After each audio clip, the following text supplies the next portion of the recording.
Hey, what's up everybody? This is Semajezah here, and today I'm bringing you another Dota 2 ability draft combo. This one's a little bit of a gemstone. I've never seen anybody else get this. It's Berserker's Blood with False Promise. Now in this situation, I got Spike Carapace. That worked really nicely. The one regret I do have is instead of Anti-Magic Shield, I much rather would have had Shallow Grave. I'm fairly certain that it would have had better synergy all the way around. I'm not going to go in too much detail about the mechanics of Berserker's Blood. It's pretty well known. The lower health you get, the more attack speed you get, and the more magic resist you get. It's pretty nice. It's all the way around pretty wreck on a range hero. This is just the beginning. I actually have 2 matches where I've gotten this, and it's happened in the last 2 weeks. So I got some highlights here for you. Hopefully you enjoy it, and I will explain the combo as we go. So, and like I said, I've never seen anybody else get this. The main gist of the combo here is that False Promise will give you twice as much healing while you're under its effects. Not only that, it used to, this was prior to the patch, it used to continually dispel debuffs. So that part doesn't work anymore, but it actually lasts longer, has a shorter cooldown, so that's all the way around good for this specific combo. I don't know how I got this combo. The stars aligned. But for my build, I would go with Phase Boots because you're using attack speed, so you want to get as much damage as you possibly can. Power Treads are not going to be very helpful. I mean, maybe if you're Slark, but I wouldn't get this build on Slark. But, I mean, you can't pass on Berserker's Blood. The only reason I would ever get Power Treads is for the HP. You don't need the attack speed, is what I'm trying to convey here. The important thing is Shadow Blade. That's very important. The second important thing is Lifesteal.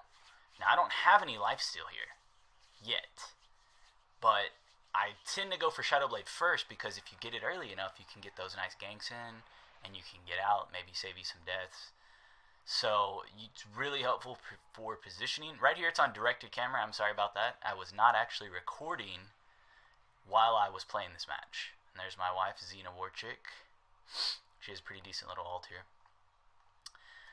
But yeah, so I was not actually recording. It's on directed camera. Some of it may be a bit confusing. I wish I would have recorded. But also, I left it on directed camera because sometimes it does have a tendency to flow better than I would. I would probably just hover the screen around, and it would look a little weird. But if I was playing, I mean, that's just how I play. But at any rate, so we'll get to some of this good stuff here in a minute. But so the essential point of this combo is that while you're under the effects of False Promise, you get twice as much healing. So what you want to do is you get the Shadow Blade, get the Phase Boots. In this first game, I built Helm of the Dominator first. Okay, but my only advice after playing this combo is that instead of getting Helm of the Dominator first, you actually build Vladmir's. And the reason that it is because it's a quicker build path to build Vladmir's and then get a Morbid's Mask. Saves you $900. Then you can start building Daedalus, get the first big portion of Daedalus. And what I mean is that if you're going Helm of the Dominator, if you get that first, then that means you have to fully complete Vladmir's to get the second part of the lifesteal. Okay, if you look on the right, you'll see that I was 1/4 and then I healed up at there. Okay, it happened pretty quick, I'm sorry. But I got some better examples and you'll see it in action. It's a pretty nice combo. There's not really a lot you can do to stop it. Now, I guess with the change to False Promise, you could probably just sheep me during my False Promise, and that would be that. I'm not sure if it broke sheep before or not, but... So anyways, here we go. I got him stunned with that. That was a nice little ult, delaying some of the damage there from my wife. But let's see. Alright, so they're really not targeting me. And, they were actually winning at the start, but I feel like it was mainly because of their pushing mechanics. Vino had his Vino wards, and he had the Eidolons, so he was able to, he won that lane, it looks like. Pretty hard. They actually look like they won all the lanes, except I was ganking is the only reason they took middle. But so yeah, I believe this was an unofficial ultra kill. I thought I got 2 or 3 kills back there. But here you go, perfect example. Alright, so look at my life, it's low, I'm just sitting here. I was attacking creeps because I was just trying to get as much attacks in as possible. Now I'm attacking him. I should have just been melting him, but I didn't know he was walking up at the time. So there you have it. He thought he was going to get me. I was at 10%. I had False Promise on me. I guess he didn't realize. He probably tunnel visioned me. And boom. He gets screwed over because I get healed to full. So that's the combo. Again, I mean, I usually don't like getting Vladimirs. It's one of those. It's one of those weird items. I see some people get it in ability draft as like their first big item, and it's like, you know, I'm sorry, but like it's just not that useful unless you have a unique attack modifier, or you really need that mana regen, and you don't want to have to build all stats or build a bracer or whatever. So it's just one of those weird items that, like, I still see Ursas get it first, and I'm like, the only reason, that you should be getting, the only reason Ursa used to get Vladimir so quickly is because Fury Swipes was a unique attack modifier. Okay, that was another nice ult from Xena. And we come in here, I'm getting Black Hold. I'm right in the middle of all those wards. That's probably a mistake on their part because they can't attack me very easily. And I'm just sitting there wailing on them.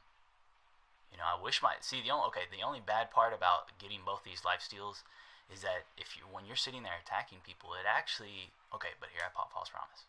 Boom. It actually makes it harder for you to get lower health so you can get the extra attack speed. Okay, but I popped the False Promise, I'm sitting there, heal up to half health. It's nice. It really is nice.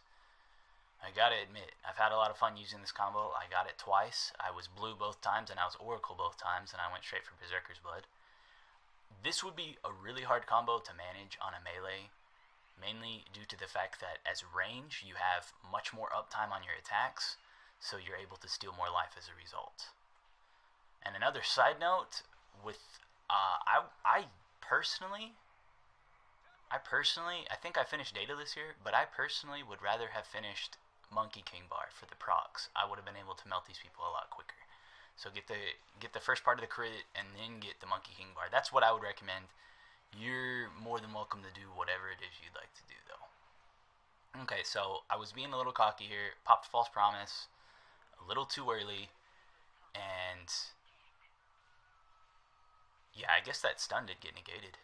That sucks that they changed that ult. That was nice that it constantly dispelled stuns. This combo is going to be able to get shut down just by some good CC now. But I guess you could micromanage that and get a BKB. No big deal. You just have to cut out probably the Monkey King Bar. But okay, so yeah, I kind of did run away with my tail between my legs after I popped the Aegis. I didn't have my False Promise up.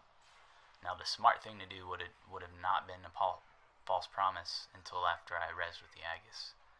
And the other smart thing to do, mainly, would have not been to attack Kunkka. I should have been melting Vino and Enigma. They got less armor and less HP. There's my buddy Yox. This is like his 5th game played ever in Dota, so he's doing pretty good. He actually did hold this push off until I gathered my wits about me. But I do have 2 games here, so hopefully you'll enjoy the show. And if you enjoy playing ability draft, it's pretty much the only thing I play in Dota 2. I used to like playing all random, all middle back in Dota 1. They don't have that anymore. And I've really gotten my wife into ability draft. She likes picking her heroes' abilities, and it's really, I'm not gonna lie, it's fun to get some interesting combos like Duel with Geminate Attack or Tidebringer with Chaos Strike.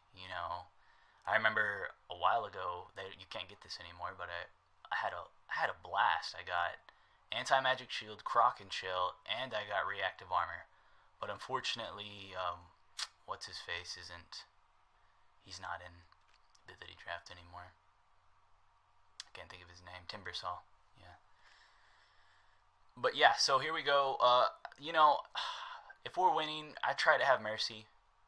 I've been in enough games where it's like, alright, we're getting wrecked. These guys have 3 times their kills.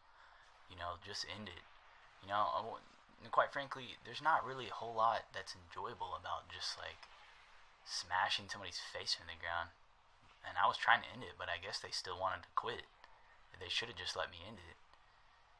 And I did a little experiment here. I messed up just slightly. If I would have popped False Promise when I was lower health, I might have been able to sustain. But my goal was to see how much damage I could do to these people and see if I could sustain afterwards. With the False Promise, if the double healing would have out-healed the fountain damage. But clearly, it did not. I don't even think it would have made a difference if I was at 10%, honestly. So there you go, game 1. And that was the first time I had gotten the combo, so I wasn't as fluent with it, and I wasn't as experienced. I had Berserker's Blood plenty of times and had a blast. So, but here we go. These are my items. You see my items, and you see the score 31, 8, 12. I do like the new change to Monkey King bar, but it will hurt this build slightly because it will affect your crits. But the extra proc damage. Okay, so second game. Now, I don't know how the stars aligned for me to get this combo again, and not only that, Shallow Graves on the board again. And I was intending to get it. The main reason I got repelled, I was like, you know what? I'm not going to let this Chemical Rage guy get repelled because that's one of his big weaknesses, is being shut down with CC and spells while he's raging. Now, it doesn't really look like we have much to do that, but if he had gotten that, it may have been a different game. I don't know if he would have got that, but judging by his third pick ice armor, I think he was leaning towards picking up something like that. Anyway, so I went with Repel, and unfortunately, Sniper got Shallow Grave, and he never even used it, at least on me. So, biggest mistake. If you see that, try that combo out.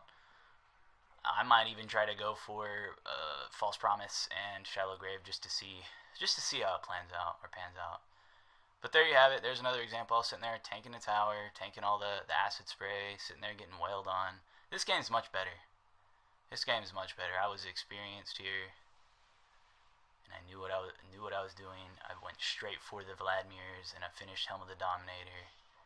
You know, I was a well-oiled machine at this point. So let's see. I got some nice little treats here for you. I didn't include the whole videos. It just seemed kind of redundant. I just wanted to highlight this combo. It was a really fun combo to me. I'll get it again in a heartbeat. Some combos I pass on, they just get boring. They get old. One thing that'll never get old is Enchant Totem and Janata. I can never get that anymore, though. That's one shot all day long. Too bad Walrus Punch isn't an ability draft anymore. I remember critting people for over 1300. Just one-shotting people with Enchant Totem, Walrus Punch. But anyways, I digress. So yeah, I didn't know anybody on my teammates. I didn't know any of my teammates here, so they weren't backing me up as much. But here you have it. I'm going toe-to-toe with Chemical Rage. And like I said earlier, I hardly ever pass on Chemical Rage. But recently, you know, I already knew this, but it's just like I'd pick it anyways because I was in denial. I was like, you know what, this can be so good later. You can do so much with it. I can go farm the jungle in between waves with Chem Rage. You know, I can dive towers for days. And it works beautifully on range. It really does, you know. But the attack speed, it really doesn't get ramped up until like level 3 when you get some items. And that's also why our Alchemist has... Okay. Here we go. Check this out. Alright, so they're diving on me. I'm sitting there harassing. Guy thinks he's got me. I popped False Promise. Boom, he's dead. Alright, I'm on Dr. Gonzo here now. He's dead. I got a lucky crit on the last hit. I chased this guy down. But you know, I'm not that bloodthirsty. Okay, alright, here's my favorite play though. Alright. And this was probably like a minute later. I just went in the jungle for a minute. Got the dragons. Alright, I'm on this guy. You know, you may say that I don't have mercy, but I'm trying to end this. I'm trying to win. I was 26 minutes in. I'm not trying to, you know, waste time in my jungle. I want to win. So if my team was with me, we would have been pushing. We would have won by now probably, or at least taken a racks or something. Boom, there's the first kill. Alright, Chem Rage guy, he sees me. He's on me. I guess they're all converging on me. We got Dazzle up top. Boom, head to head once again. Alright. They're coming in on me though. Boom. Pop False Promise. He's trying to run. Oh, he's dead. Bye-bye. What are you gonna do, Dazzle? What you gonna do? Nothing. Triple kill. You know, and like, I'm not claiming to be a pro. You know, I have been playing since Dota 1. When Ice Frog made it back 15 years ago or whatever. You know, and that's one of the reasons I enjoy this game so much. At least I think it was 15 years ago. I'm pretty sure I was 15 when I played this. But, so, maybe not quite 15 years ago. But, so yeah, back in slow motion. Let's check it out again. But that's one of the reasons I like this game. It's classic, it's timeless, it doesn't change. You play League, they're reworking champions every single patch, it seems like. Champions that I like, so I'll never get tired of Dota as long as they don't just completely feel like they have to overhaul champions. I mean, I don't get it. If it's not broke, why try to fix it? Alright, so I just wanted to play this out in slow motion. It looks a lot better this way, actually, in the cinematic view. I don't know why I decided to put it on the slowest speed, just so you can kind of get the idea of our attack speed, what was actually happening in those milliseconds. Man, it looks like I'm just like sitting there throwing basketballs on his head, just dunking on this fool. But yeah, he probably needed more time to ramp up. I'm not gonna lie, I'm 20 here, so I think he was like 14, 13. He should have went for the Hand of Midas and ramped up EXP wise. He actually got fed at the start. Bottom fed him. He had like 6 kills and like 2 deaths. Alright, so Dazzle came up behind me in the woods. Now, the mistake Dazzle made is he wasn't in there auto-attacking me. They should have gave it everything. Those piddly little AoE damage over time effects aren't doing jack to me. So, boom, second kill. A little late, Dazzle. He got his AoE effects in, but you know what, I had... And like I said, this combo probably wouldn't be as effective now that the dispelling doesn't work. Because that dispelled the guy's Yules right away, and I saw it dispel some stuns in the previous game. So those things are nice. That was really nice. I wish they would have left it alone. But now you get an extra second and a lower cooldown on the level 3. So, and you could just get around the CCs with BKB. No big deal. Just line up your cooldowns right, and you're gold. Like I said, I'm not claiming to be a pro. I play ability draft only. I've never really liked to take it very seriously, try to get to kind of destroys some of the fun when you're sitting there trying to get like the highest possible rating. I mean, I don't have to prove anything to anybody, because I'm not claiming to be anything. I'm just trying to have a good time. And so there you have it. That's the end of it. Let's check out the score. I believe it was just about the same. The build was just about the same. I wanted to finish it quick. They kind of gave me some resistance, and my team wasn't pushing. 31-6-5. There you have it. Not bad. Shadowblade, Helm of the Dominator. Didn't finish the Helm of the Dominator upgrade. But, alright guys. Hope you liked the video. Like, comment, subscribe. Take care, people.